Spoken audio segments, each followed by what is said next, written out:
people of God. Peuple de Dieu, bienvenue encore une fois à votre moment avec la voix de Dieu. Si vous êtes ici pour la première fois, nous voulons vous accueillir. Nous vous remercions d'être là dans notre diffusion. Et maintenant, dans cet instant, vous êtes avec des milliers de personnes ensemble venues à cet endroit pour écouter de la part du ciel. Nos prières sont que pendant que vous êtes avec nous, que vous allez entendre le cœur, le battement de cœur de Jésus et sa pensée. Et que vous aussi, vous serez transformés, tout comme nos vies à nous ont été transformées au travers de chaque diffusion. Le mercredi passé, nous avons eu un temps incroyable pendant que nous étions ensemble rassemblés, écoutant la parole de Dieu. Et pendant que nous sommes venus encore une fois ensemble en train d'adorer le Seigneur, il est descendu, il est venu. Et nous avons chanté, dansé, nous avons adoré le Seigneur des Seigneurs. Je crois encore que ce vidéo est disponible et que si vous allez sur YouTube, vous serez capable de le réécouter et de célébrer aussi la bonté de notre Seigneur. Vous verrez également que c'était un moment incroyable de chanter que Dieu est si bon. Et nous l'avons chanté dans plusieurs autres langues, représentant toutes les nations autour du monde. Que toutes les nations reconnaissent que Dieu est si bon. Est-ce que Dieu a été bon envers vous? Le dimanche passé, nous avons été capables d'aller encore plus loin dans le livre d'Apocalypse, tout comme notre prophète nous enseignait dans Apocalypse 2, versets 3, 4 et 5. Spécifiquement la semaine passée, nous avons couvert la dimension horizontale de notre premier amour. Et nous avons remarqué également qu'il y avait une dimension verticale entre Dieu et nous. Mais afin d'être complètement unis à Dieu, il nous nécessitait de reconnaître et de grandir dans la dimension horizontale, d'aimer les uns et les autres autour de nous spécifiquement. Et dans ce message, l'homme de Dieu nous a expliqué explicitement qui était notre frère. C'était celui qui écoutait la même parole que nous. Et là maintenant, c'est le moment d'aller encore en profondeur dans la parole de Dieu. Aidez-moi à honorer et à accueillir notre prophète et homme de Dieu, Pasteur Shaiju Matthew. Nous remercions Dieu pour cela. Je crois que c'est mon privilège de faire cela semaine après semaine. Et je veux remercier le Seigneur que vous avez été vraiment concentrés et que vous avez été dans ce cheminement avec nous. Spécialement la semaine passée, toute la semaine passée, même le mercredi, le vendredi, la célébration d'anniversaire. Merci d'honorer maman d'une façon si profonde. Vous avez très très bien fait. Nous avons encore du gâteau aujourd'hui. Oui, nous aussi, nous avons encore du gâteau qui nous reste. Il y avait un très gros gâteau, j'ai entendu. Oui, très grand. Et il y avait tellement qui avait été donné. Je crois qu'il faudrait avoir une autre extension. Alors, pour ceux qui sont dans la maison avec nous, s'il vous plaît, rejoignez-vous. Nous, en bas, nous allons continuer à célébrer maman en prenant part dans un gâteau qui a été préparé. Alors, ça, c'est seulement s'ils sont à Montréal, n'est-ce pas? Oui, oui. Il faut prendre l'avion et nous rejoindre. Donc, papa, oui, j'étais vraiment éblouie à la célébration de maman, comment nous sommes venus pour l'honorer. Et en toute gloire, maman a tout retourné et l'a pointé vers Jésus. Et elle a parlé comment sa vie était de vivre pour son maître. Et ce qui a vraiment tout changé, tout élevé, c'est quand elle a commencé à adorer le Seigneur, à chanter. Et la place était vraiment remplie avec la puissance de Dieu. Oh, c'était vraiment beau. Et nous sommes vraiment bénis d'avoir maman avec nous. Oui. Et je devrais dire que je suis celui qui récolte le plus de bénédictions. Je ne serais pas capable de faire tout cela sans elle. Il y a très peu de personnes qui ont fait partie intégrale de mon cheminement. Mis à part mon Dieu, ma mère, mon père spirituel, vous savez, il y a une personne qui a été là à chaque jour en tant que support. Et ça, c'est mon épouse bien-aimée. Je veux seulement remercier le Seigneur pour sa vie, la façon qu'elle est venue et qu'elle perce, la façon qu'elle, en venant à mes côtés, elle m'a aidé à me focaliser sur mon appel. Je pourrais écrire un livre là-dessus. Oui. Donc, je suis vraiment honorée que nous avons un genre de femme comme ça, une maman spirituelle dans la maison, comme mes ministères. Oui. Merci de faire part de ce cheminement, vraiment. Et j'apprécie. J'espère aussi que vous tous, vous le ferez aux épouses de vos pasteurs également. Parce que les pasteurs souvent sont célébrés plusieurs fois, mais les femmes souvent sont ignorées. Donc, le pasteur ne peut faire son travail si la femme à ses côtés n'est pas heureuse. Donc, j'espère vraiment que si vous me regardez, que cette semaine, vous prendrez le temps, peu importe où sont les épouses de vos pasteurs, faites-les sentir votre amour. Ne dites pas seulement merci. Oui. Que ce soit vraiment substantiel. Utilisez votre énergie pour les aider de toutes les manières possibles. Amenez de la joie dans cette relation. Amen. Alors, sommes-nous prêts pour aujourd'hui? Oui, homme de Dieu, nous voulons plus, nous avons faim. Le dimanche passé, vous étiez en train de parler, nous avons couvert Apocalypse 2, 3 et verset 5. Et vous avez dit beaucoup de choses que nous n'avons jamais entendues auparavant. Vous avez expliqué comment le Saint-Esprit porte la fiancée jusqu'à Jésus. Et il y a la compréhension que vous avez relâchée. Ce sont des choses qu'on n'a jamais entendues avant, pas dans cette façon-là. Et la parole de Dieu nous vient dans cette saison et dans cette génération, dans une façon vraiment profonde et unique.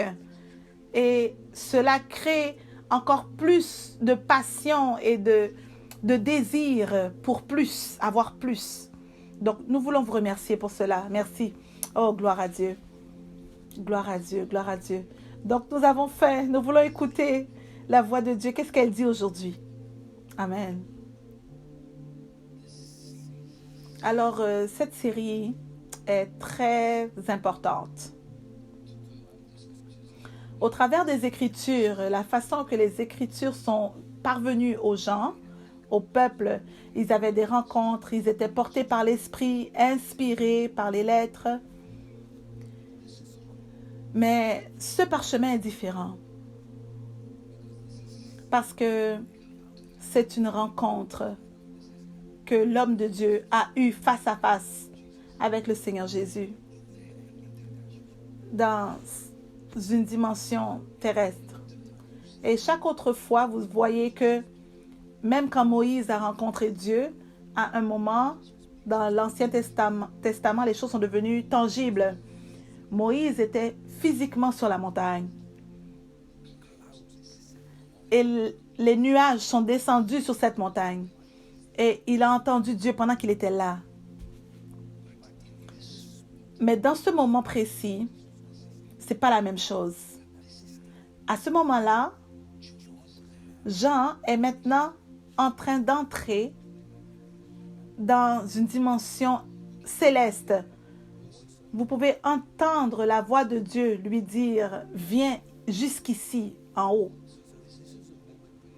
Donc, c'est un moment où vraiment il est transporté dans la dimension, là où est Dieu.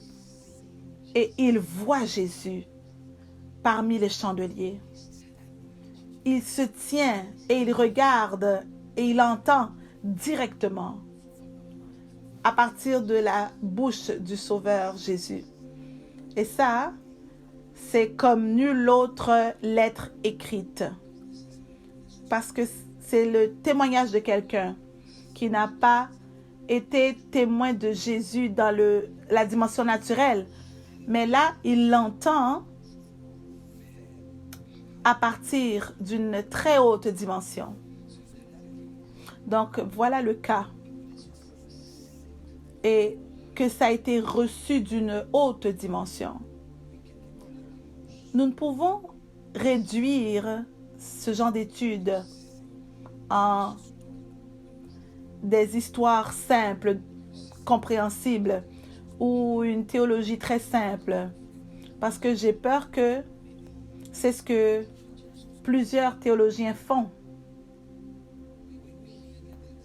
Quand vous entendez qu'il y a une lettre qui vient d'une dimension très très élevée, pour que nous puissions comprendre, nous devons être alignés avec cet endroit élevé. Autrement dit, le danger dans lequel nous pouvons entrer, c'est que nous comprenons la lettre, mais pas l'esprit. Et en s'accrochant à la lettre, nous pouvons aussi nous accrocher à la mort. La mort? Oui, parce que la Bible dit que la lettre tue. Si quelque chose vous tue, alors vous êtes mort. Oui, effectivement. Donc, il y a une information que vous pouvez devenir obsédé par.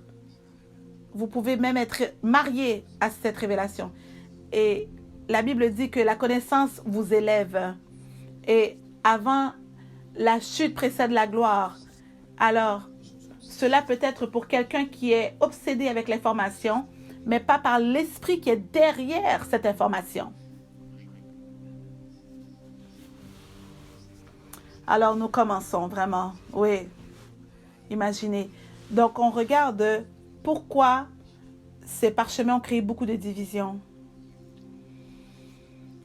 Si vous avez été dans l'Église pendant assez longtemps, vous savez qu'il y a plusieurs sortes d'enseignements autour de cela. Et cela a ouvert les églises à beaucoup plus de divisions. Parce que l'ennemi aime prendre avantage d'une fiancée qui utilise l'intelligence humaine, la force humaine.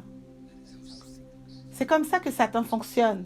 Il vous fait vous concentrer sur sa vision, la vision du monde, la vision des lettres. Vous allez dans la racine et dans la racine et dans la racine du mot. Et là, vous êtes tellement occupé à vous focaliser sur ça que vous oubliez l'histoire, l'esprit qui a amené. Nous devons vraiment faire attention. Quand quelqu'un utilise seulement ce genre d'instrument pour regarder ce genre de lettres, alors là, ils ont raté ce que le Seigneur dit. Donc, nous devons regarder dans sa propre dimension. Nous devons le regarder dans le battement de cœur de Dieu. Et ça, c'est probablement ma plus grande préoccupation de faire ce genre de série. C'est que nous ne finissons pas par être seulement dans un autre enseignement quelconque. Que nous soyons capables de faire justice. Que nous soyons capables de trouver notre esprit pour le calmer et comprendre la parole. Donc, ce n'est pas des écritures que nous pouvons pointer et dire « Ah oui, je ressens que j'ai envie de prêcher ça et on va aller là. » Non, non. Non, ça c'est quelque chose qui va équiper le corps. Et ça c'est au-delà des émotions. Ce sont des mots qui nous sont donnés qui peuvent protéger une âme.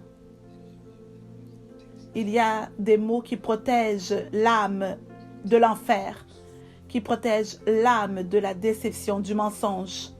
Donc voilà pourquoi ces séries sont vraiment différentes et nous devons les prendre différemment également. Et elle vous vient aussi différemment. Oui.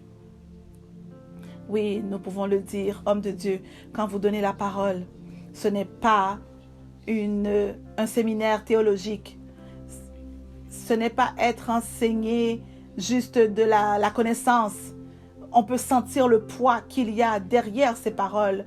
On peut entendre l'esprit qui parle, le cœur de Dieu. Encore une fois, nous vous remercions et nous remercions le Seigneur de vous amener jusque-là. Oui, c'est le Seigneur qui fait ça, oui. C'est le travail effectif du Saint-Esprit, oui. Nous sommes son vaisseau. Alors, commençons encore. Si vous avez vos Bibles, s'il vous plaît, tournez dans le livre d'Apocalypse. chapitre 2, verset 6. Alors, Apocalypse 2, 6. Tu as pourtant ceci, c'est que tu hais les œuvres des Nicolaïtes, œuvres que je hais aussi. Que celui qui a des oreilles entende ce que l'Esprit dit aux églises. OK? Nous sommes en train de présenter ici un nouveau caractère, un nouveau personnage. Les Nicolaïtes. Et là, immédiatement, on dit que ceux qui ont les oreilles entendent ce que l'Esprit dit aux églises. Ce qui veut dire que ce sujet ne peut pas être compris sans l'aide du Saint-Esprit. Donc, nous devons approfondir cela et investiguer, chercher à savoir qu'est-ce que ça veut dire. Donc, encore une fois, s'il vous plaît, le verset 6. Tu as pourtant, oui, il leur donne un compliment. Il dit, tu as pourtant ceci. Qu'est-ce qu'ils ont? Oui, c'est que tu hais les œuvres des Nicolaïtes. Voilà, tu hais les œuvres des Nicolaïtes. Œuvres que je hais aussi. Donc, ce qui veut dire qu'il y a un groupe que Dieu leur montre qui dit à ce groupe-là, je vois que tu hais cela et moi aussi je n'aime pas ça, je le hais aussi. Donc, il y a un autre moment où Dieu parle au sujet de ce groupe-là. Et ça, c'est à la prochaine église. Si vous allez au verset 14, c'est encore Dieu qui parle à l'église à Pergamum. Et il parle de ces gens encore une fois. S'il vous plaît, hommes de Dieu, pouvons-nous lire au verset 14. Apocalypse 2, 14. Mais j'ai quelque chose contre toi, c'est que tu as là des gens attachés à la doctrine de Balaam, qui enseignait à Balak à mettre une pierre d'achoppement devant les fils d'Israël. Une pierre d'achoppement, ok. Donc ce gars, le Seigneur dit que la façon qu'il a perdu les Israélites, c'est en mettant une pierre d'achoppement. Pas en les éloignant, mais en mettant un obstacle dans leur cheminement devant les fils d'Israël pour qu'ils mangent des viandes sacrifiées aux idoles et qu'ils se livrent à l'impudicité. Voilà où est-ce que nous devons faire attention. Il y a quelqu'un qui lit cela qui pourrait dire « Oh, mais ça, moi, ça ne me touche pas parce que je suis un chrétien. Je n'adore pas les idoles. » Donc, immédiatement, il s'enlève de cette équation. Mais souvenez-vous les paroles juste avant cela. La façon qu'il a fait ça, c'était parmi les fils d'Israël, les enfants de Dieu, il a mis une pierre d'achoppement. Il a mis des problèmes parmi eux. Pas nécessairement parce que vous n'adorez pas les idoles, que vous n'avez pas d'autres pierres dans vos problèmes, d'autres formes d'idolâtrie et d'autres formes d'immoralité sexuelle que nous comprenons. Immédiatement, les gens vont dire « Ah, mais moi, j'ai parcouru la liste, je vois, je n'ai pas fait ça, je n'ai pas fait ci ni ça. Alors, ça ne s'applique pas à moi. » Mais quand la Bible parle d'immoralité, d'impudicité sexuelle, un autre jour, on va demander à la grâce de Dieu de nous aider. Rentrer en lien avec des choses qu'on ne devait pas. Et on a entendu ça dans le livre de Jude, où il se réfère aux anges. Et la façon. OK, on va y aller doucement. OK. Je ne sais pas combien de quantités je peux couvrir aujourd'hui, mais on va permettre au Saint-Esprit de nous conduire et de voir combien est-ce qu'on peut couvrir, Dieu voulant. Oui, continuons. Alors, verset 15, 2,15. De même, toi aussi, tu as des gens attachés pareillement à la doctrine des Nicolaïtes. Donc, à cette gang, ce groupe qui est déjà là, on dit, oui, vous vous attachez aussi aux enseignements des Nicolaïtes. Donc, il compare leur action et il dit, cette action est le résultat de l'enseignement. Vous vous attachez à un enseignement, à une doctrine. Donc, il y a un enseignement auquel ils sont présentés qui présente aussi la nature du péché à devenir normale dans leur vie. Oh là là! Donc, nous devons comprendre ceci et dire, un instant, voilà pourquoi je dis la façon que nous pouvons approcher ces parchemins. On peut dire, OK, on regarde historiquement et dire, voilà. Ou vous pouvez aller chercher la pensée de Dieu qui écrit ces lettres. Et comment cela peut nous affecter, nous? Comment cela peut pratiquement s'appliquer à nous aujourd'hui dans notre génération? Donc, il dit qu'il y a un enseignement, une doctrine à laquelle tu t'attaches. Maintenant, à cause de cette doctrine, tu médites sur cette doctrine. Et le plus tu médites sur cette doctrine, sur cet enseignement, il y a quelque chose que ton esprit est maintenant en train de justifier. Il y a une action. Il y a un péché que ton esprit est en train de dire maintenant, c'est correct. Pourquoi? Parce que tu t'attaches à un enseignement, une doctrine. Il s'y attachait, la doctrine des Nicolaïtes. Et là, on voit que cet enseignement faisait qu'il causait certaines actions qui n'étaient pas du Seigneur. Et là, Dieu dit, je hais cela, j'aime pas ça, j'haïs ça. Continuons dans le verset 16.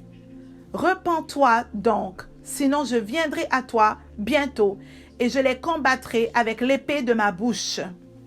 OK. Il dit, je veux que tu te repentes parce que je viens vers toi et je viendrai avec quoi? Avec l'épée de ma bouche. L'épée de ma bouche. Qu'est-ce que l'épée de la bouche? Ah, l'épée à double tranchant. C'est la parole du Dieu vivant. Donc, il dit que la façon que je vais venir et gérer cela, cet enseignement-là, qui sort de leur bouche, la façon que je vais gérer ça, c'est pas en apportant le feu, non. Je vais gérer en apportant des mots qui sont supérieurs à ces mots-là. Quand les mots supérieurs vont être relâchés dans l'environnement, les mots inférieurs sont complètement détruits.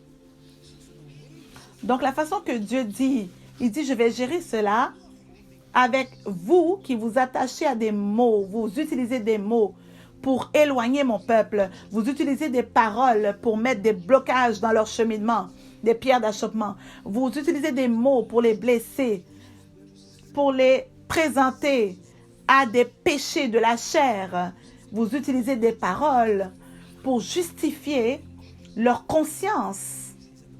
Alors moi, la façon que je vais gérer ce problème, c'est que je viendrai avec des mots aussi. Ça, c'est Dieu qui dit à Job, lève-toi, tiens-toi droit et raisonnons ensemble. Vois si tu peux raisonner. Vous devez comprendre que notre Dieu est un Dieu qui est juste. Il est juste et bon. Il est vraiment juste.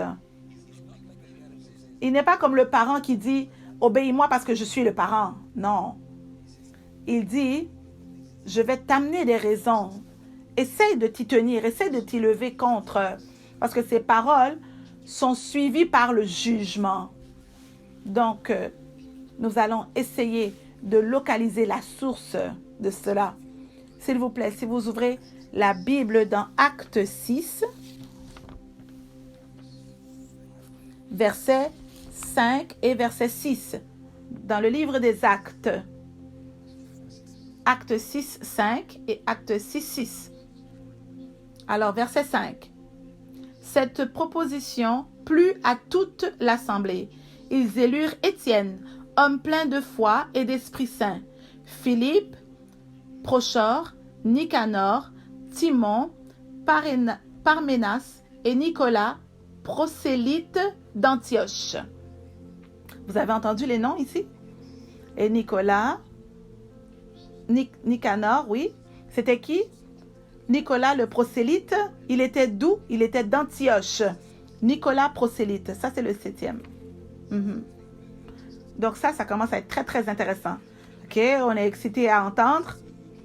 Donc on voit que les disciples disent que nous devons nous soumettre au ministère de la prière et de la parole. Donc, trouvez-nous 7 d'entre eux. Trouvez-nous 7 d'entre eux qui sont remplis de l'esprit, remplis de sagesse, que nous pouvons leur donner le travail à la table, pendant que nous allons nous concentrer sur la parole et la prière. Mais ces gars-là aussi, ils étaient remplis de l'esprit. Et on voit que Étienne était parmi ces gens que Dieu avait utilisés puissamment et qu'il est devenu un martyr et que son visage avait brillé.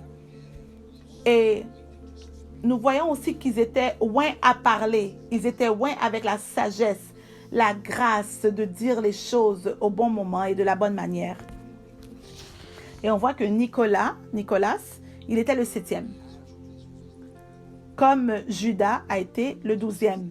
C'est intéressant comme application de voir dans tout l'évangile que Judas est mentionné à la fin et Nicolas aussi est mentionné à la fin. Et il y a un détail spécifique qui est donné. On dit qu'il est, et Nicolas, prosélyte d'Antioche. Prosélyte est un mot utilisé pour les gentils qui deviennent juifs. Donc, ce qui veut dire qu'ils ont été circoncis. Alors, à ce moment-là, comme étant adulte, c'était vraiment très douloureux. Et il y avait comme un genre de grande tradition. Ils étaient très passionnés, très zélés pour qu'ils puissent aller jusqu'à un certain niveau d'engagement. Ils devaient être vraiment engagés à la foi juive. Donc, de là, il est devenu chrétien. Donc, vous regardez aussi cette façon d'aller et vous voyez que ce n'est pas nécessairement qu'il aurait pu être quelqu'un de bien fondé. Il était plus du côté zélé, comme apôtre Paul était zélé. Vous verrez certains dangers même avec ça. La façon que l'apôtre Paul commence à se chicaner même avec les disciples. Il refuse d'aller avec certains genres de disciples. Pourquoi? À cause du zèle. Le zèle qui n'est pas contrôlé. Très zélé pour le Seigneur et maintenant qui ne se soucie pas des frères et des sœurs. Tellement de zèle. Oh, je dois plaire Dieu, je m'en fous des autres, je dois plaire à Dieu. Et là, tu te tiens sur tout le monde, tu blesses même tout le monde dans le processus. Et là, vous voyez, vers la fin du ministère de Paul, il commence à se calmer. Et là, il commence à attendre Marc. Et il commence à dire des choses gentilles de Barnabas. Vous voyez, toute son attitude commence à changer. Et c'est ça la différence que vous voyez avec Pierre. Pour autant que Pierre était très zélé, il était tellement zélé qu'il a coupé l'oreille de quelqu'un. Et vous ne pouvez pas combattre ce zèle. Mais le Seigneur Jésus a touché son cœur. Et il a exposé Pierre et il lui a montré à quel point il était fragile. Et il a dit, je vais mourir pour toi. Seigneur Jésus a dit, non, non. Au contraire, tu vas faire l'opposé. Tu vas me renier 3 fois.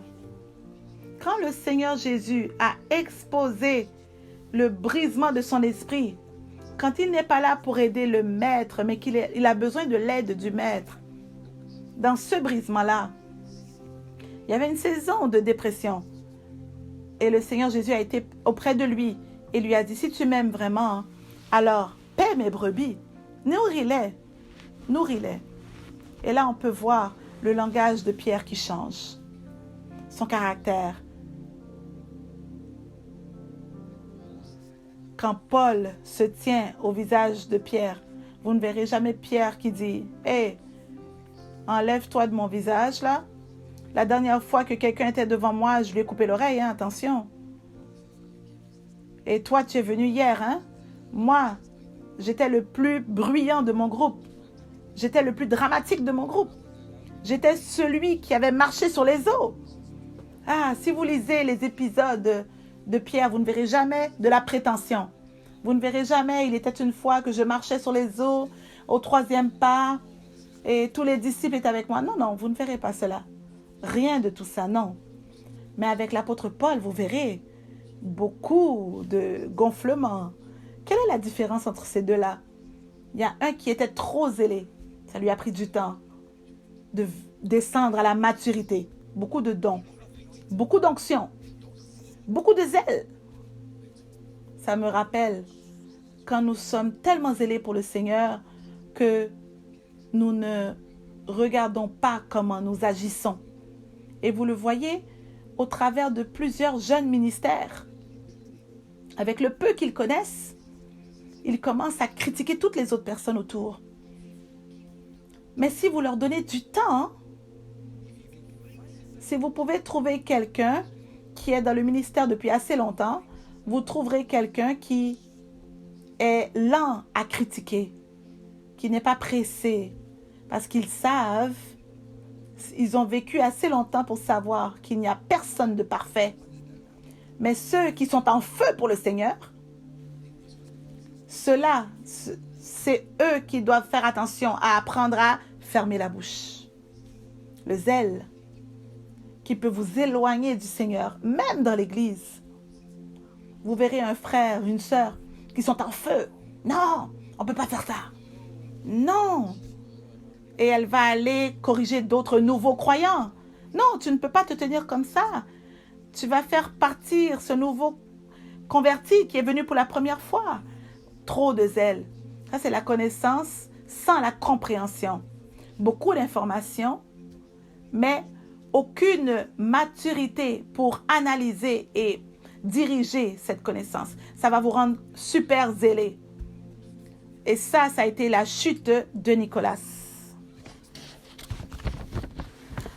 Donc, je vais vous expliquer cela. Oui. Donc, lui, il vient de où? Lisez la ligne. Il est prosélyte d'Antioche. OK.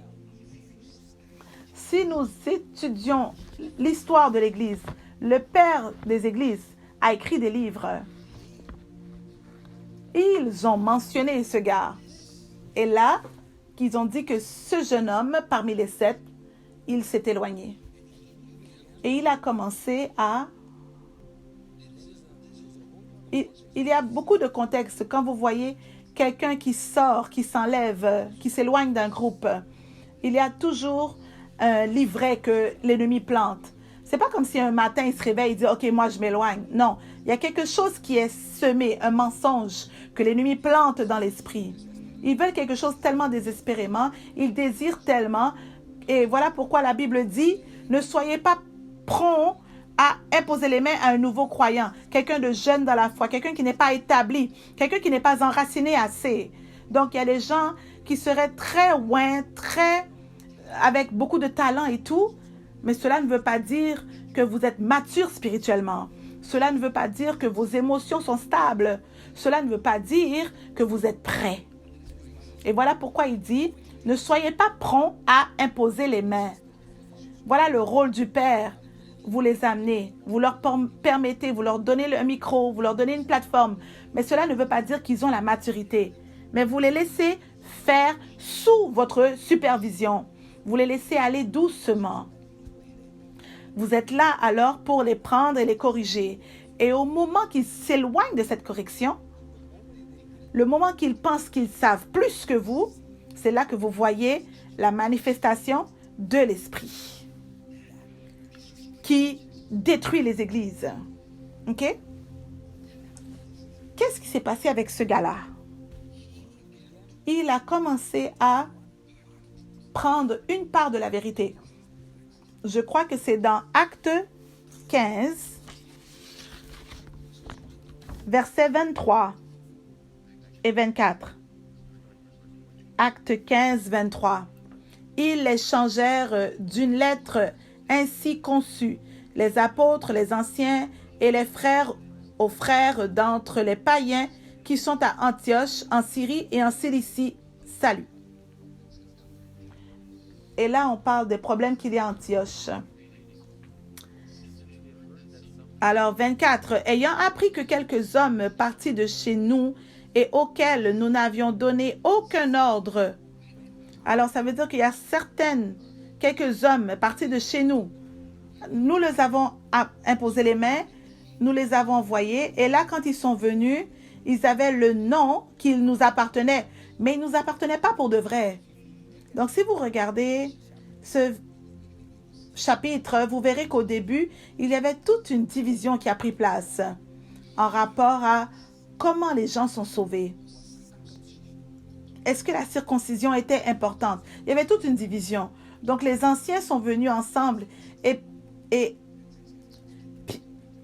Pierre se tient et il dit, on ne peut pas être dans ce genre de situation parce que nous avons été sauvés par la foi.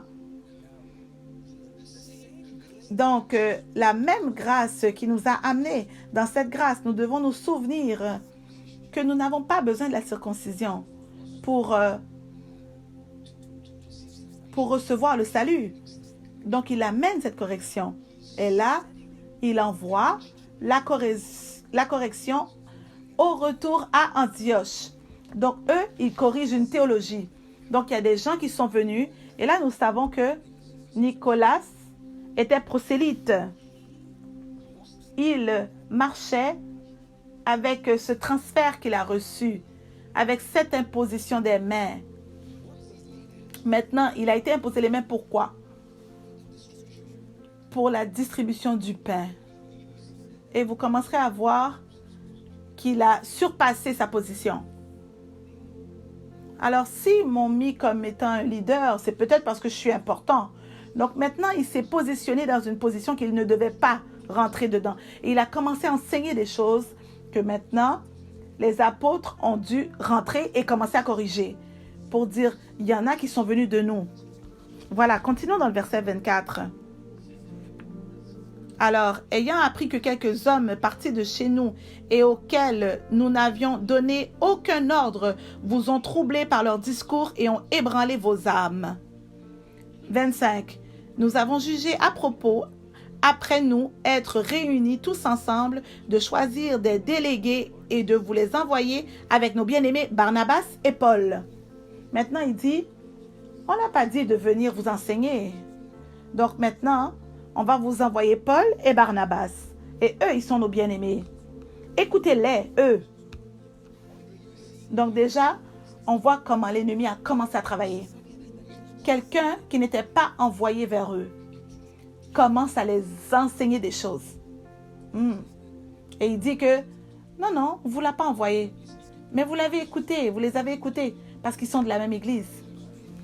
Parce qu'ils appartiennent à la même dénomination. Parce qu'ils sont venus vous dire qu'eux aussi sont chrétiens. Et vous avez commencé à écouter sans même vous questionner à savoir s'ils étaient envoyés par nous. Ça ne vous dérangeait même pas de dire, est-ce que ça c'est une personne véritable? Vous êtes allé avec tout ce qu'il a enseigné. Et là maintenant, il y a la confusion parmi vous. Maintenant, nous allons aller et chercher d'où cela vient. Si vous ouvrez la Bible dans le livre de Jude 1, verset 4. Jude 1, 4.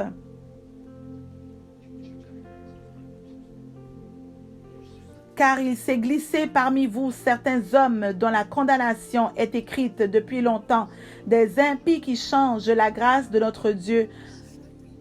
Alors certaines personnes sont rentrées parmi vous. Ouais, faites toujours attention, il y a toujours quelqu'un qui va venir vers vous, qui vient sans invitation. Il se glisse parmi vous. Et ça, c'est cette façon de ce vieux serpent qui travaille parmi eux. Ils se glissent. Ils sont dans le jardin. Adam est occupé à faire quelque chose de l'autre côté. Et là, le serpent commence à se glisser. Et il commence à parler. Et en parlant, il commence à enseigner. La plupart du temps, ils sont même assis en train de penser et dire « Oh, Adam était occupé. Quelqu'un prend soin de moi. Oh, c'est gentil de leur part. Oh, ils voulaient juste savoir comment j'allais. C'était pas quelque chose d'autre. » Oui, mais à ce même moment-là, précisément, est-ce qu'il pensait vraiment à vous? Ou est-ce qu'il était envoyé par l'ennemi pour vous éloigner de là où ce que Dieu vous avait planté. Je vous dis que ça, c'est rien de nouveau. Ça, c'est une situation. C'est une stratégie, ce système, ce plan. Ça a commencé au jardin. Comment l'ennemi est rentré. La façon qu'il s'est glissé. Alors, continuons. Depuis longtemps, des impies qui changent la grâce de notre Dieu en dissolution. Alors, pour la condamnation, en dissolution et qui renie notre seul Maître et Seigneur Jésus-Christ. Qui renie, depuis longtemps. Qui renie la grâce. Qui change la grâce. Donc, Nicolas avait la façon d'utiliser le mot « la grâce de Dieu ». Vous allez continuer de lire et vous verrez qu'il utilisait des mots comme « vouloir » ou de la luxure, les désirs de la chair ou de l'immoralité sexuelle, où il donnait beaucoup plus de puissance à la force de la chair, regardant tout un groupe qui était teinté, parce qu'il y a quelqu'un qui est venu les enseigner. Donc, qu'est-ce qu'il enseignait? Voilà pourquoi on disait l'enseignement des Nicolaïtes, la doctrine des Nicolaïtes. Ils étaient présentés à quoi? Leur compréhension, c'était quoi? La grâce de Dieu va couvrir. La grâce de Dieu vous suffit. La grâce. Voilà pourquoi il dit, ils viennent, ils se sont glissés. Et ils commencent à enseigner. Ils changent la grâce de notre Dieu. Et vous avez accepté parce que vous avez dit, mais ils se tenaient à côté de nous. Donc, probablement qu'ils sont de nous. Et là, ils sont en train de prendre contrôle de votre compréhension. Et tout à coup, sans même que vous le réalisiez, vous commencez à devenir un rebelle, sans même comprendre pourquoi vous êtes irrité. Pourquoi vous revenez à l'église et vous êtes fâché. Vous ne comprenez même pas. Mais vous avez rencontré un Nicolaïte. Qu'est-ce qu'ils ont fait? Ils ont changé la grâce de Dieu. Alors pour eux, c'est de l'enseignement. L'enseignement qui les a conduits à des profondeurs, à des péchés, à de l'immoralité, qui les a conduits à être rebelles. Des enseignements qui les a tournés en tant qu'idolâtres. Homme de Dieu, si je viens vers vous et je dis, écoutez, c'est correct d'adorer les idoles, Dieu va comprendre. Qu'est-ce que cela fait? Vous allez commencer à me regarder et dire, ça fait peur. Mais si je vous dis, et je prends une position et je vous dis que la grâce de Dieu comprend que vous devez vous tenir devant les idoles, c'est correct. Maintenant, je vous donne le permis de pécher, comme une permission. La grâce de Dieu, qu'est-ce qu'elle fait? C'est qu'elle enlève la condamnation. Je peux venir en vous disant que la grâce de Dieu est là pour vous couvrir et vous dire, mais ne restez pas dans ce péché. La grâce de Dieu comprend vos faiblesses. Donc, peu importe ce que vous vivez, le Seigneur comprend. Et il va vous aider à vous en sortir. Mais ce que ces gens-là faisaient, c'est qu'ils disaient, la grâce de Dieu, elle est là pour vous couvrir. Allez-y, péchez, c'est pas grave. La grâce de Dieu, elle est là, ne vous inquiétez pas. Vous n'êtes plus sous la loi de Moïse. Vous pouvez aller faire ce que vous voulez. Et là, il a commencé à contrôler toute leur théologie et les a conduits dans les péchés très profonds.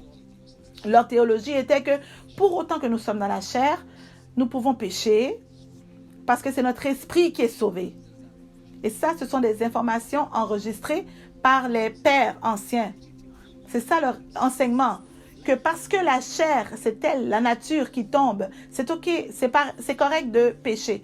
Parce que la chair va être laissée derrière. Mais l'esprit, lui, il est sauvé. Donc, c'est correct si vous avez des immoralités sexuelles. Oh non. Et là, il a pris contrôle des églises. Ah. Au point où maintenant Dieu doit apparaître et dire les enseignements des Nicolaïtes, la doctrine des Nicolaïtes. La façon que Dieu réagit envers les églises, c'est différent. La première fois, il dit, j'ai vu que tu as haï cela. Mais la deuxième fois, Dieu dit, hey, j'aime pas ce que vous faites. Parce que vous tolérez ce genre de personnes. Vous tolérez cet enseignement, cette doctrine. Repentez-vous parce que je viens avec l'épée. La première fois, il dit, je t'apprécie. Mais la deuxième église, il dit, non, non, pour vous, je viens avec l'épée de ma bouche. Ce qui veut dire que quand Dieu parle, le jugement tombe après. Et je dois m'arrêter là. Quand Dieu parle, le jugement suivra. La raison pour laquelle nous n'écoutons pas la parole de Dieu avec un grand respect, c'est parce que nous ne croyons pas que quand la parole sort, ensuite vient le jugement. Et korakiata kabasia kanebokoshia.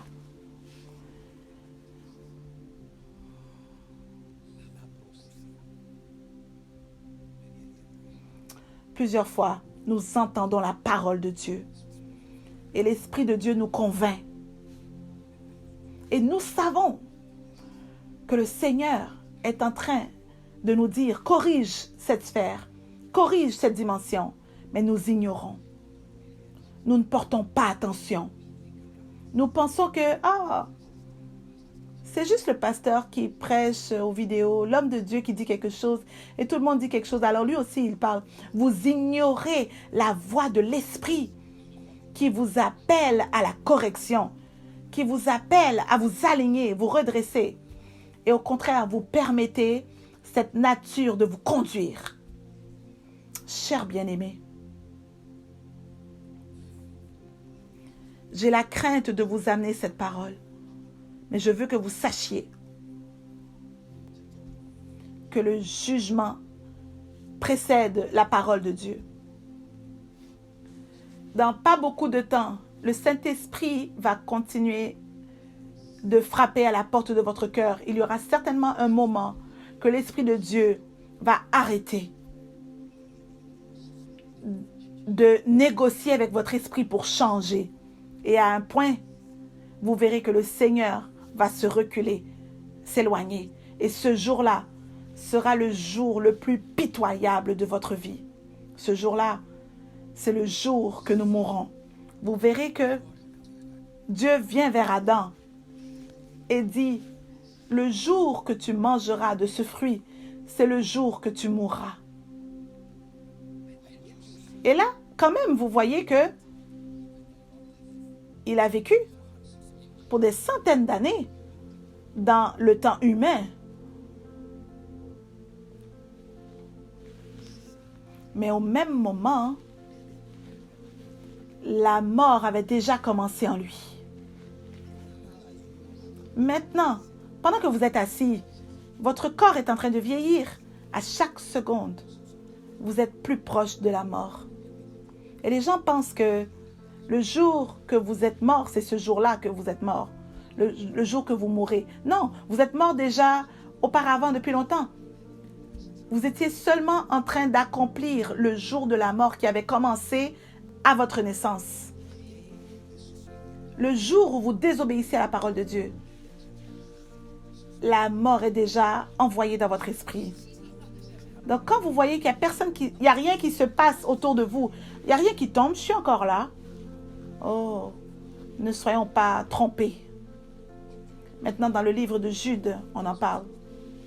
Verset suivant, s'il vous plaît, homme de Dieu. Jude 1,5. Je veux vous rappeler à vous qui savez fort bien toutes ces choses que le Seigneur, après avoir sauvé le peuple et l'avoir tiré du pays d'Égypte, fit ensuite périr les incrédules. Un instant. Donc, c'était Dieu qui les avait sauvés. C'est Dieu qui les a amenés d'Égypte. Et là, encore et encore, ils ont ignoré sa parole.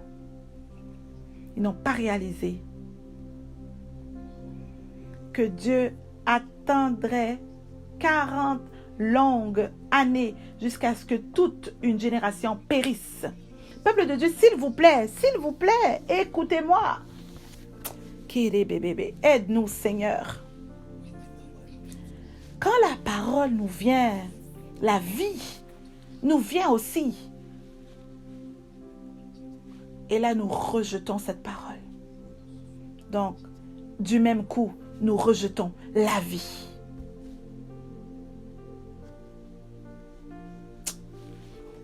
Dieu est le Dieu de longue souffrance. Dieu est le Dieu patient.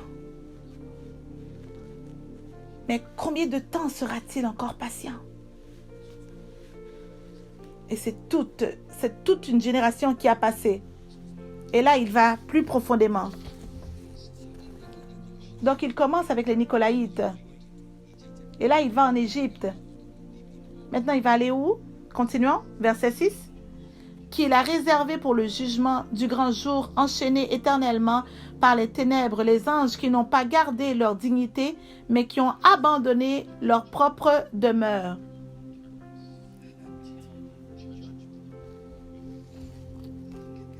Regardez ceci. On parle de tout un groupe d'anges qui sont tombés du ciel.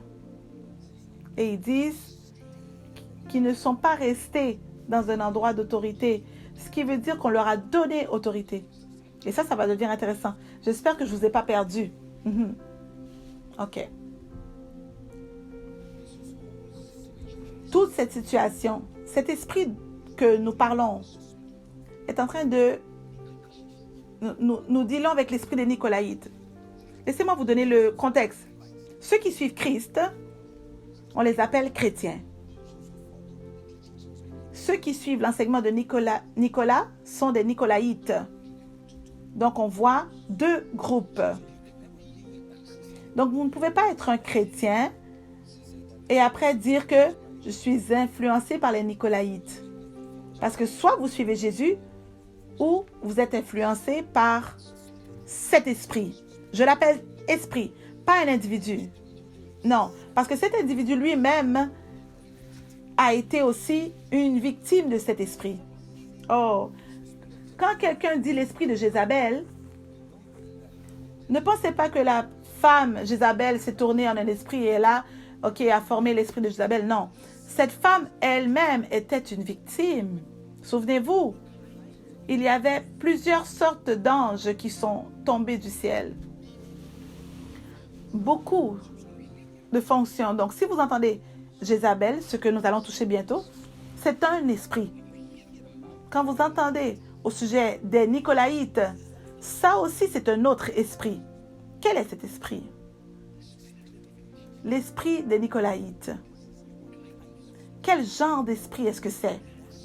Cet esprit est un esprit qui ne supporte pas, il ne supporte pas rester dans l'endroit où Dieu donne.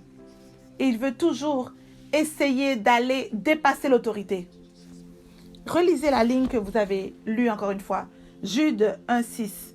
Qu'il a réservé pour le jugement du grand jour, enchaîné éternellement par les ténèbres, les anges qui n'ont pas gardé leur dignité, mais qui ont abandonné leur propre demeure. Donc, ce n'est pas tous les démons qui sont relâchés sur la terre. Quelque chose qu'on doit vraiment comprendre. Au-delà du tiers qui a été tombé du ciel, les plus forts, les plus puissants sont enchaînés jusqu'à la fin des temps. Et le livre d'Apocalypse parle de quand ces chaînes-là vont être cassées, ils vont sortir. Donc là, les vrais dangereux sont bientôt sur le point d'être relâchés. Celui qui est relâché, il est déjà sous nos pieds. Donc, je ne sais pas quelle quantité qu'on peut couvrir aujourd'hui.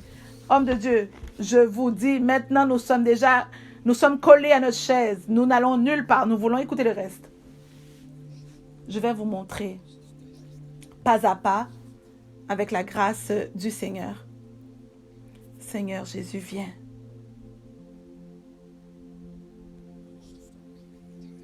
Je vais arrêter de regarder le temps. Et j'espère que vous aussi, vous allez faire de même. Laissez-moi prendre du temps, un peu de temps, mon temps. Dans un monde parfait, avec un Dieu parfait, Dieu a oint Lucifer. Dieu lui a donné une place.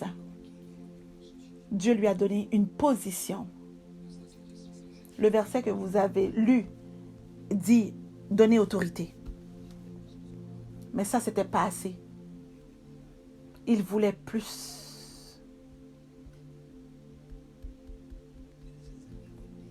Il y a un très grand danger quand le Fils désire plus que ce que le Père donne ou peut donner. Et vous le voyez avec le Fils prodigue. Il dit, donne-moi ce qui m'appartient, ce qui me revient. Même si c'est à toi, ne pensez pas que le Père ne vous le donnerait quand le moment serait venu. Mais cet ange-là n'était pas heureux avec l'endroit où il était et il voulait plus. Il était avare. Et dans cette seconde, il a été jeté hors du ciel. Et à partir de ce moment, Satan a toujours utilisé des outils différents pour essayer de corrompre la race humaine. Et la façon qu'il fait cela, c'est en se présentant, lui, ce personnage, au travers des personnes. Et la façon qu'il fait ça, c'est en utilisant des enseignements. Il utilise des gens pour introduire des concepts qui vont contre le Seigneur. Voilà pourquoi Judas mentionne l'Égypte. Dans Jude, il mentionne Israël comme Israélite qui a été détruit sur le chemin de la terre promise. Comment est-ce qu'ils ont été détruits, hommes de Dieu? L'enseignement. Excepté que ça ne venait pas de leur leader. Il y a 12 espions qui ont été envoyés pour regarder la terre. Il y a 10 qui sont revenus avec des rapports négatifs. 2 ont dit, oui, c'est possible. Mais les 10 autres ont dit, ah, je ne sais pas qu'est-ce que vos leaders disent, mais c'est perdu. La Bible dit que Dieu était fâché contre eux. Le rapport négatif a permis que ces gens-là meurent. Donc, un enseignement qui est devenu comme une pierre d'achoppement. Je ne sais pas si vous comprenez la connexion. Ils vont dans la terre promise. Mais il y a une information qui est rentrée dans leur esprit. Et l'information était impossible pour vous d'avoir la terre promise. Vous êtes comme des rapaces à leurs yeux. Vous allez aller à votre mort si vous continuez ce cheminement. Donc, ils sont devenus une pierre d'achoppement. Et ils ont perdu leur salut. Ils ont perdu leurs âmes dans ce désert. L'esprit des Nicolaïtes. Vous voyez qu'ils ne sont jamais satisfaits avec l'autorité qui leur est donnée. Avec qui d'autre est-ce qu'on voit que ça arrive? C'est avec Judas. Judas était décerné par le Seigneur. Donc Jésus, qui a été mort, n'a pas été le travail d'un petit démon. On doit établir ce fait. C'était une stratégie à partir de la tête du serpent. On doit faire que ça, c'est très clair à comprendre. Pourquoi? Parce que si maintenant Judas travaillait sous une influence, il ne fonctionnait plus avec un esprit bébé. Non. C'était pas un petit enfant démon. Il ne lutte pas avec un petit diable. Il est maintenant influencé et possédé par le plus grand démon, la tête des démons, qui est en train d'influencer cet homme à aller trahir le Fils du Dieu vivant à un des plus hauts niveaux d'attaque spirituelle est arrivé dans la vie de Judas. Et ça, c'est l'esprit de Lucifer. Parce que c'était seulement Lucifer qui peut faire ce que Judas a fait. Qui était Lucifer? Il était un chérubin oint. Chérubin, celui qui veut dire couvert, à qui on a donné la domination. Il était oint par le Seigneur. Qui était Judas? Il était également oint par le Seigneur, comme étant apôtre. Qu'est-ce qu'un apôtre fait? Il donne aussi la couverture. Il prend soin du groupe. Il va, il plante des choses. Il est celui qui établit l'Église. Il a la domination aussi. Il couvre. C'est ça l'onction que Judas avait. Et Lucifer maintenant étudie ces 12 gars-là. Et il dit, c'est qui que je peux posséder? Lequel que je peux influencer avec l'esprit des Nicolaïtes? Il a trouvé Judas comme étant le candidat parfait. La question que nous devons nous demander, c'est pourquoi? Il y a 2 raisons qui ressortent le plus. Il y a beaucoup, mais pour notre manque de temps, une question de temps. Alors, numéro 1, il était très infiable à son maître. On ne pouvait pas lui faire confiance. Donc, tous les péchés que Pierre avait, vous pouvez voir que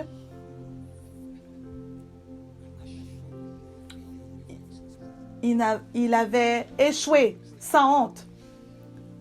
Toutes les erreurs qu'il a faites, il les a faites devant son maître. Il s'est embarrassé lui-même, au fait même que son maître l'ait corrigé. Devant tous ses frères, il a été corrigé. Il n'avait pas honte, c'était sa protection. C'était son salut. C'était un don pour lui. La correction est un don. Faites très attention quand votre leader ne peut vous corriger. Si vous êtes tellement dérangé, intimidé, que maintenant votre leader ne peut vous corriger, c'est mieux d'aller à genoux et de pleurer. Parce que vous êtes le prochain candidat que l'ennemi a identifié. Quelqu'un qui ne peut pas être corrigé. Quelqu'un qui va prendre des jours et des mois pour revenir quand la correction vous vient. Attention, vous êtes le prochain candidat que Satan peut chercher. Judas n'est jamais allé vers son maître et dire « Ah, tu sais cet argent que tu m'as donné? J'ai été tenté, j'avais un petit peu faim et j'ai acheté des beignets avec. » Non. Il a continué à vivre comme ça. Et même après que le Seigneur le savait, il a refusé de corriger quelqu'un qui n'avait pas été vers lui pour la correction. Donc, quelque chose pour nous à comprendre et à apprendre. Ah, en tant que père, il doit nous corriger. Vraiment? Des choses, certaines choses ne sont pas corrigées jusqu'à ce que vous les ameniez à la lumière. Quand vous venez à la présence de Dieu et que vous dites, Seigneur, j'ai vraiment besoin d'aide, c'est là que l'aide vient. Vous pouvez être devant un prophète et si vous êtes assis là et vous dites, non, je n'ai pas besoin de ton aide, le prophète n'a pas besoin de vous aider. Le prophète ne répond pas à la fierté. Quand vous êtes assis et vous dites, non, Dieu, j'ai vraiment besoin d'une percée, je ne sais pas pourquoi il y a une percée. Et là, le prophète va dire, tu veux savoir pourquoi il n'y a pas de percée? 1, 2, 3, 4, 5, 6 choses. Mais la correction est venue à cause de la position de votre cœur. Combien de gens vont trouver que ils ont dit, oh Seigneur, peu importe comment je me sens mal, s'il te plaît, arrange-moi, corrige-moi, mets-moi en ordre.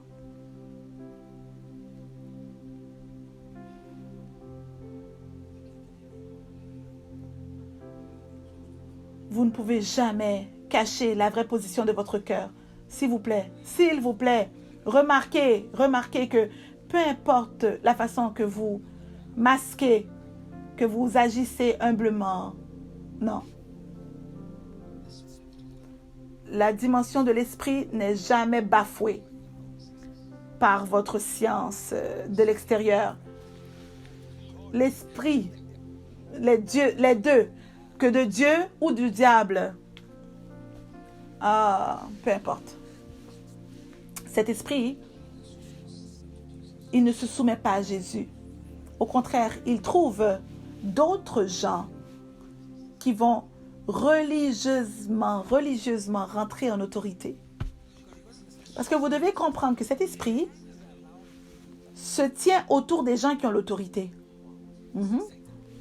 Satan, qui était dans une place d'autorité, cet esprit aussi est attiré aux gens qui ont l'autorité. Donc, vers qui Judas va? Il va devant le prêtre, le chef prêtre de ce temps-là.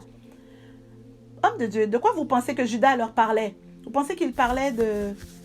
et qu'il parlait de peut-être une fille? Ou vous pensez qu'il parlait de parler au temple, au prêtre pour dire quoi? Vous pensez qu'il parlait de quoi? On doit penser. Qu'est-ce qui a fait que Judas a trahi son maître? Avez-vous vraiment pensé qu'il était assis là? Il parlait de quoi?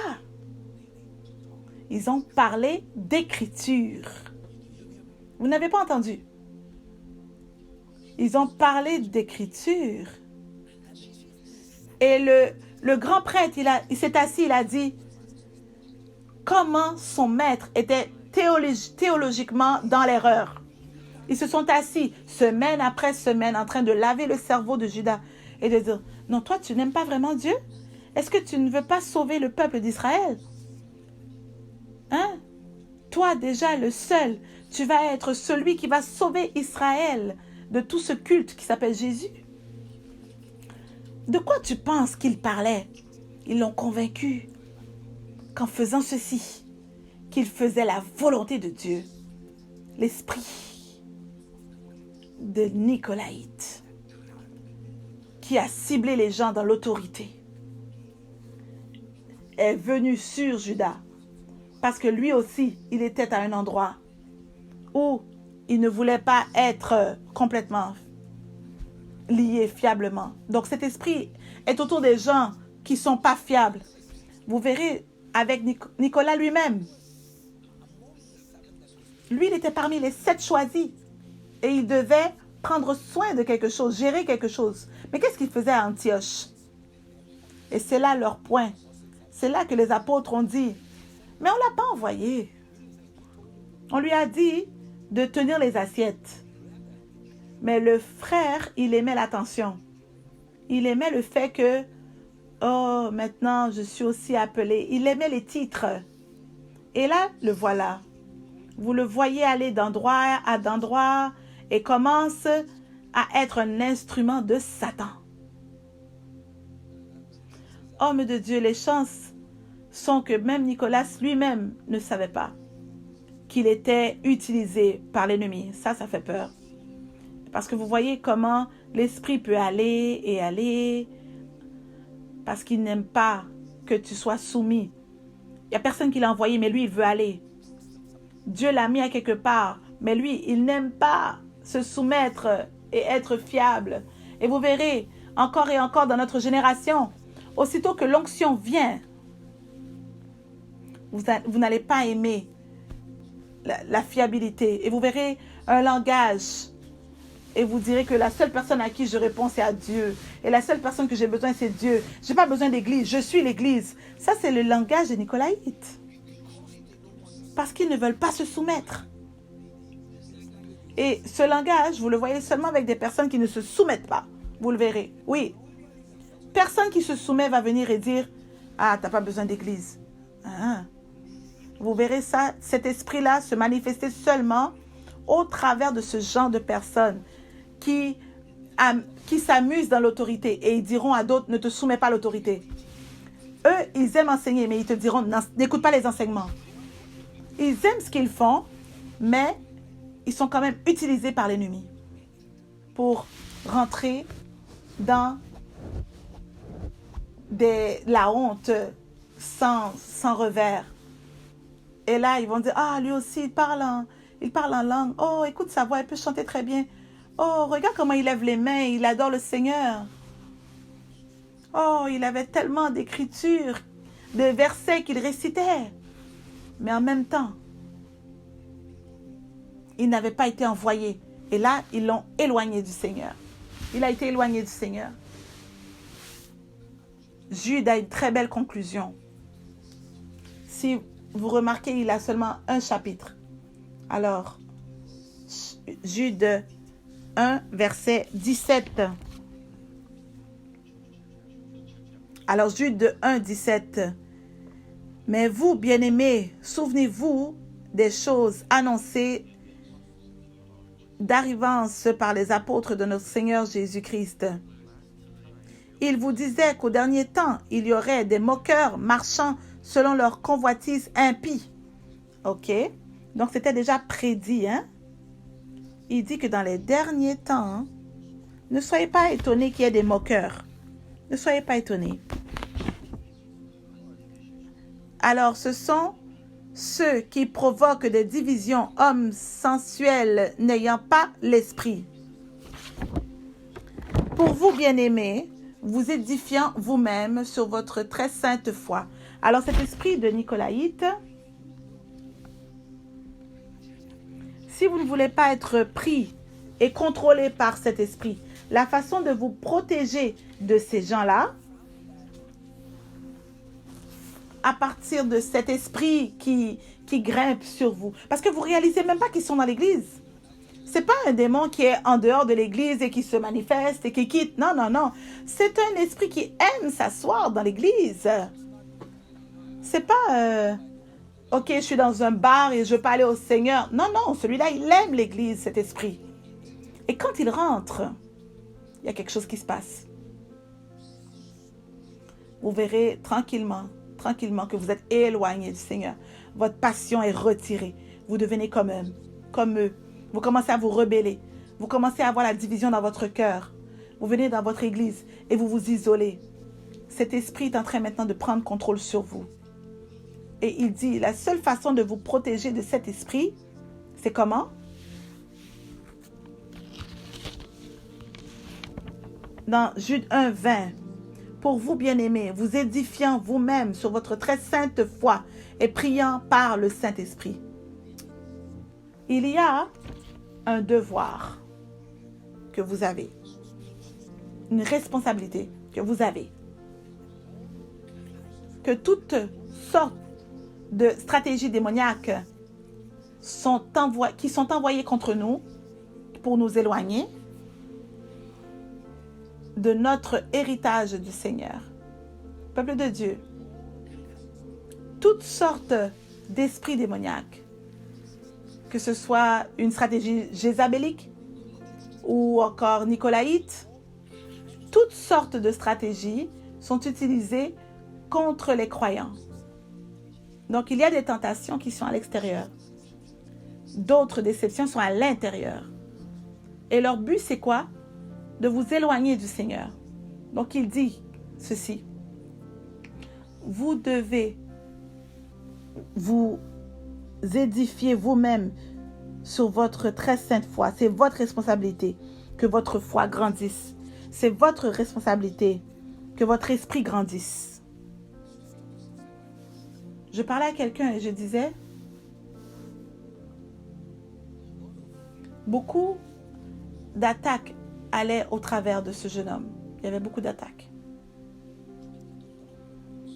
Et le docteur avait prescrit des médicaments. Ça ne l'aidait pas vraiment comme ça devrait. Donc, je me suis rendu compte qu'il manquait beaucoup d'enseignements. Et j'ai dit, est-ce que tu aurais raté une des prescriptions que ton médecin t'aurait données? Si le docteur dit que tu es par exemple diabétique et tu dois l'avoir matin, midi et après-midi après avoir mangé et tu obéis au médecin diligemment, combien plus forte raison un enfant de Dieu doit être soumis et engagé? Je ne peux pas comprendre quelqu'un qui rate un dimanche et qui se sent bien. Je ne peux pas comprendre quelqu'un quand il sait qu'il y a une information dans ton esprit que dans la semaine, tu peux être à l'aise de rater cette information, est-ce que tu te demandes après pourquoi tu as attaqué? Pourquoi tu n'as pas la force de combattre l'ennemi? Parce qu'il y avait une prescription que tu as ratée. Cette prescription-là, elle t'a été donnée pour construire ta foi. Et nous avons parlé de cela la semaine passée, les 5 offices qui construisent le corps. Bâtissez-vous vous-même. Vous avez les ressources. Que l'Esprit de Dieu se lève à l'intérieur de vous et grandissez en maturité. Pour vous, bien-aimés, vous édifiant vous-même sur votre très sainte foi et priant par le Saint-Esprit. Et priant par le Saint-Esprit.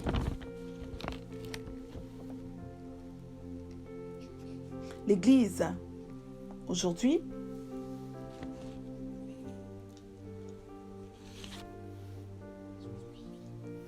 la façon de grandir dans le Seigneur, c'est quand vous écoutez la parole. Et maintenant, vous devez prendre cette parole et la transfigurer en prière, un temps de prière. C'est ça votre bénédiction. Et c'est comme ça que ça devient un cycle complet. Si vous continuez d'entendre la connaissance et ne pas le porter vers le Seigneur, il n'y a pas d'endroit où la connaissance sera transférée dans votre esprit. L'information doit rentrer dans votre esprit. Continuons. Verset 21. Maintenez-vous dans l'amour de Dieu. Oh oui. En attendant la miséricorde de notre Seigneur Jésus-Christ pour la vie éternelle. Reprenez les uns ceux qui contestent. Sauvez-en d'autres en les arrachant du feu. Et pour d'autres encore, avez une pitié mêlée de crainte, haïssant jusqu'à la tunique souillée par la chair.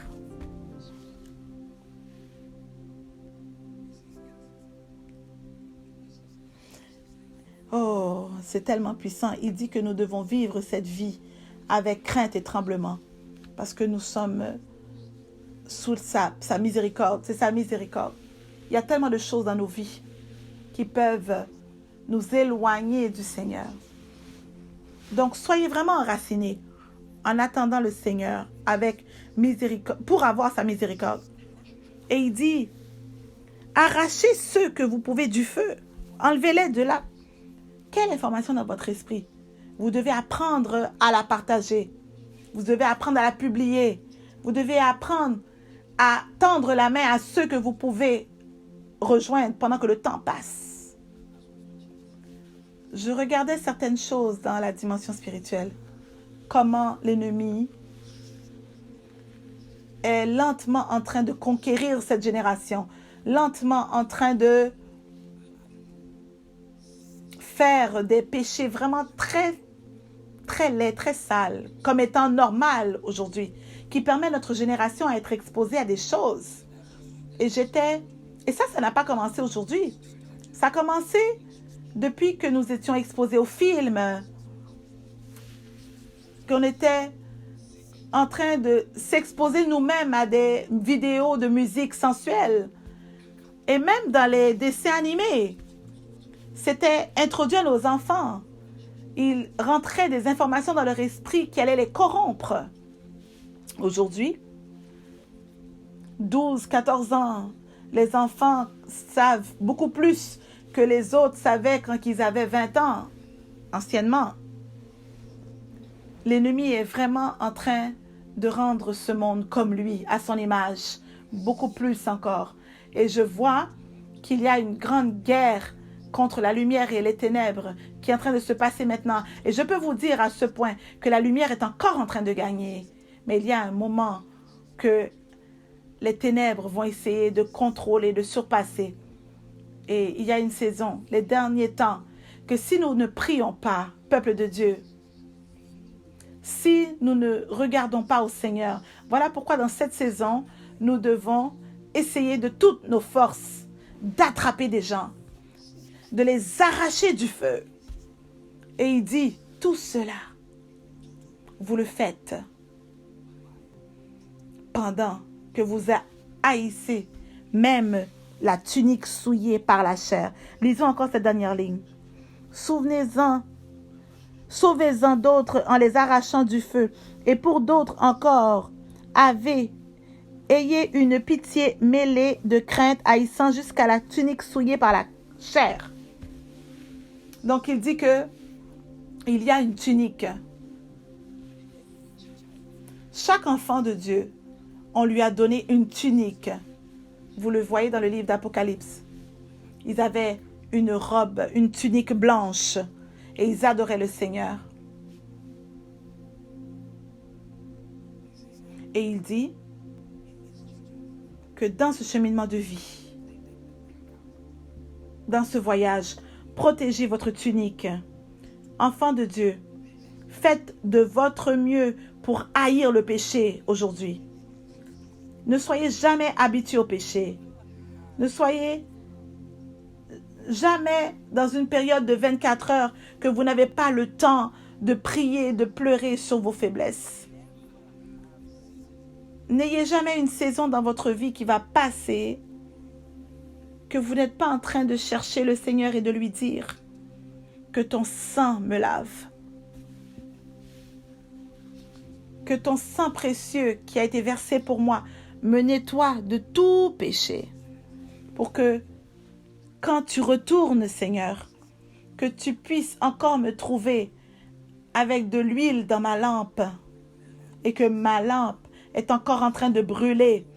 Pour que quand le fiancé revienne, que nous sommes encore retrouvés avec de l'huile dans nos lampes et que nous ne soyons pas teintés ou souillés, que nos tuniques ne soient pas souillées par cet esprit qui aime, qui permet l'autorité, qui va faire n'importe quoi, qui va dire n'importe quoi, qui va présenter n'importe quel péché pour les arracher et les éloigner de la joie du Seigneur. Le Seigneur est avec nous. Le Seigneur nous regarde. Et il ouvre nos yeux aujourd'hui de tout esprit de déception et de mensonge. Vous serez protégés dans le nom de Jésus. Vous êtes couverts et protégés des esprits nicolaïtes qui veulent contrôler l'Église. Cet esprit qui aime l'autorité et qui aime diviser n'aura aucune puissance sur vous dans le nom puissant de Jésus. Vous allez résister tout enseignement qui vous amène loin de l'amour du Seigneur, qui vous amène loin d'être le meilleur amoureux de Jésus sur cette planète. Tout ce qui utilise la théologie de grâce pour vous donner la permission de pécher, aujourd'hui, éloignez-vous de ce genre d'enseignement. N'importe quel enseignement qui vous fait ressentir que vous pouvez pécher et que c'est correct. Oh, cher peuple de Dieu, que ce soit le dernier jour que vous portiez attention à ce genre d'enseignement. Parce que le Dieu que nous servons est un Dieu saint. Il est un Dieu que nous devons avoir la crainte. Il est un juge.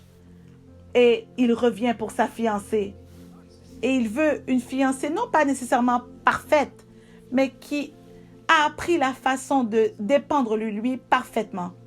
Dites Seigneur, même dans mon brisement, je suis à tes pieds. Même dans mes faiblesses les plus grandes, je suis encore dans tes mains. Le Seigneur vous cherche.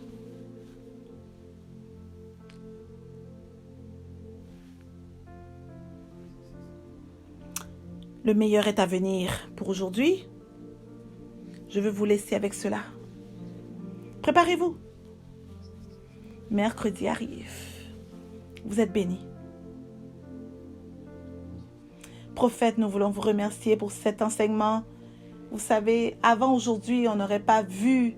C'est incroyable de penser qu'il y a tellement de gens qui rentrent dans nos vies, dans nos pensées, même dans nos cœurs et dans nos croyances, au travers d'un message texte ou au travers de quelque chose qu'on regarde sur les réseaux sociaux, la télé. Et toutes ces choses auxquelles nous donnons du temps, nous ne réalisons pas qu'en elles-mêmes, ce sont des petits ivrets qui sont en train de grandir. Et nous ne voyons pas jusqu'à aujourd'hui que ce sont que c'était ce serpent depuis longtemps qui nous éloignait de notre Maître. Merci Seigneur, merci beaucoup. Je sais qu'à partir d'aujourd'hui, nous verrons dans tout message la voix qui nous parle, qui sont envoyés, qui sont venus mais pas envoyés. Nous allons voir une lumière différente. Merci.